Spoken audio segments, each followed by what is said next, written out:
and calling them toxic as if her fans, because KTV is a Caitlin Clark fan. She's my favorite basketball player to watch, male or female. Point blank, period. Now she's calling us toxic for saying the obvious about the sabotage that was going in this league and how this woman has been targeted since before she even stepped foot in it, all while Stephanie White wants to ignore the facts of what the other players in this league have done, from disrespecting fans, starting fake race. All right, get ready for this, because the words that exploded from Stephanie White's mouth have sent shockwaves, literally plunging the WNBA into an absolute maelstrom of chaos. She didn't just casually comment. She openly called fans toxic, a direct, undeniable shot that countless people immediately interpreted as being aimed squarely at Caitlin Clark's incredibly devoted and ever-growing fan base. And let me tell you, that ignited nothing short of an inferno of outrage across social media and the entire basketball community. This wasn't some accidental slip-up or a careless misstep. No, this felt like a calculated, deliberate statement, and now fans are absolutely demanding answers. More importantly, they are vicariously calling for her immediate removal from her coaching position with the Indiana Fever.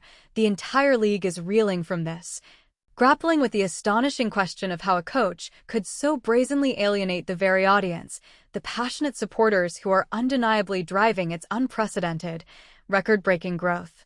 This unprecedented and frankly shocking attack on the very fan base that has single-handedly catapulted the WNBA into mainstream consciousness has sent seismic shockwaves through every single corner of professional women's basketball, sparking a firestorm of controversy that simply cannot be ignored.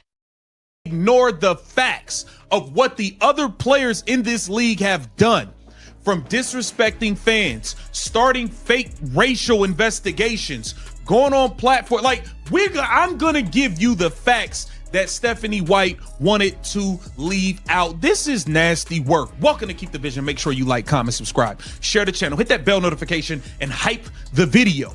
Let's get right into things on a Sunday. Let's get into it. So we had this article here. Obviously, Stephanie White was recently on Sue Bird's podcast, where she and Now, it's crucial to understand that this isn't just an isolated incident that popped up out of nowhere. No, this is clearly the culmination of a deeply ingrained pattern of behavior. For months leading up to this, Stephanie White had been publicly and consistently downplaying Caitlin Clark's monumental significance to the team and the league, repeatedly and quite explicitly stating that Kelsey Mitchell was, in her eyes, the team's main priority. This narrative, as you can imagine, clashed so sharply and so obviously with the undeniable reality that Clark's arrival literally single-handedly transformed not just the Fever's profile, but the entire league's viewership figures, sending them skyrocketing to unprecedented levels. Many insiders, those closest to the situation, quietly suggest that White was eventually forced, and let's be clear, pressured to acknowledge Clark's central and pivotal role. This felt less like a genuine, heartfelt recognition, and more like a reluctant concession, a desperate attempt at damage control. You see, the tension has been simmering beneath the surface for far too long, just waiting for a spark. And now, with this latest incredibly reckless verbal assault on the fan base, it has undeniably boiled over into a full-blown crisis. Paige Bueckers did too, but they don't need to be a part of the Caitlin Clark conversation. Caitlin Clark is the reason for the boom in the WNBA, point blank, period. It's not because of no Angel Reese. It's not because of no Paige Bueckers. They were some of the lowest. They had some of the lowest attendance for their games throughout the entire season. So I don't know why they keep trying to lump them in with Caitlin Clark, but whatever. It's hard to imagine the WNBA players would get vastly increased salaries they're going to receive as part of a ratified CBA, or at least their salaries wouldn't have increased to the same degree. Now, we know they wouldn't be asking for all this money if it wasn't. So, where did these controversial comments actually originate? The transcript reveals that White's remarks stemmed from an appearance she made on Subird's iView podcast, a pretty high-profile platform. While she was ostensibly discussing the WNBA's massive, sudden growth, the very growth we just talked about, she declared, and I quote, "I like to change the toxicity around our league." Now, on the surface, just hearing that phrase in isolation, it sounds like a perfectly noble, even commendable goal, right?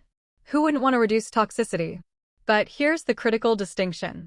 The surrounding context of her comments, combined with the subsequent and immediate fan reactions, quickly painted a very different, far more problematic picture. Fans with a keen eye for what was really going on rapidly saw through what they perceived as a thinly veiled critique. They realized almost instantly that her definition of toxicity conveniently overlooked the blatant, well-documented actions and behaviors of certain players and even organizational shortcomings. Instead of addressing those internal issues, she appeared to be quite simply shifting blame, solely and entirely, onto the passionate supporters who, frankly, simply dared to speak up and voice their opinion. Now, you are ignoring the things that the players have done. These players have gone on. Arike Agumbawale was on ESPN during Caitlin Clark's rookie year, calling out fans saying, "We don't want you." We had people like Ryan Howard go at a post-game podium and disrespect A'ja Wilson fans because they showed up and cheered for A'ja Wilson at an Atlanta Dream game that was a home game for the Atlanta Dream. And she gets mad that people are cheering for A'ja Wilson at an Atlanta Dream game. So now hard-working fans. And the hypocrisy in all of this, according to an overwhelming number of observers and fans, is absolutely staggering. While Stephanie White was out there slamming toxic fans with such conviction, she conveniently, and quite noticeably, ignored a litany of player behaviors that have, without a doubt, fueled negativity and controversy within the league for quite some time. We're not talking about minor squabbles here. We're talking about very public instances where players openly disrespected fans, where shocking accusations of fake racial investigations were initiated, and where public spats and rivalries played out on various social media platforms for everyone to see. These weren't just isolated whispers circulating in the locker room. No, these were high-profile, undeniable incidents that actively and quite significantly contributed to creating an already volatile and often unpleasant atmosphere around the league, yet conspicuously.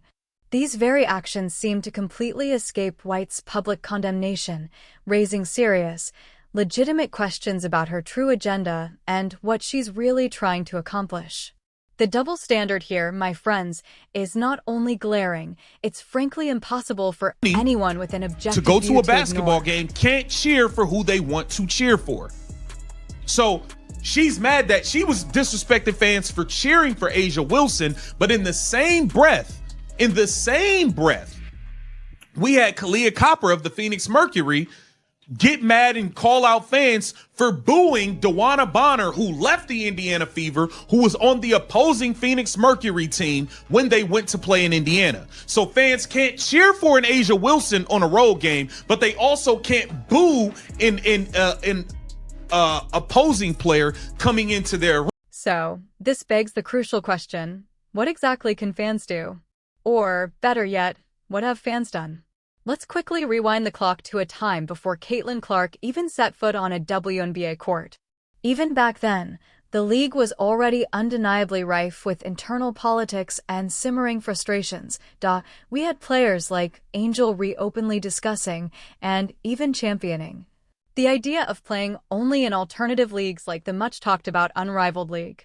This was, make no mistake, a very clear and intentional dig at the WNBA's existing structure and its perceived shortcomings. Then, not long after, we saw players like Sada Sabali making bold statements, publicly demanding, "Pay us what you owe us," even sporting protest shirts during the highly visible All-Star break. These were not minor grievances.